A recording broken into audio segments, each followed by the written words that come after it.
no?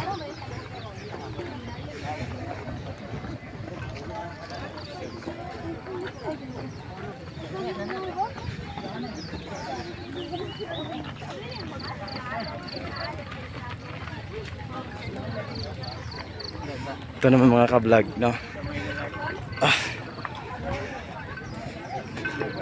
Ito na po mga ka-vlog. Ito po ang kami po sa mga dito po sa Mindanao po. Ito ang pinaka-proud sa aming lahat.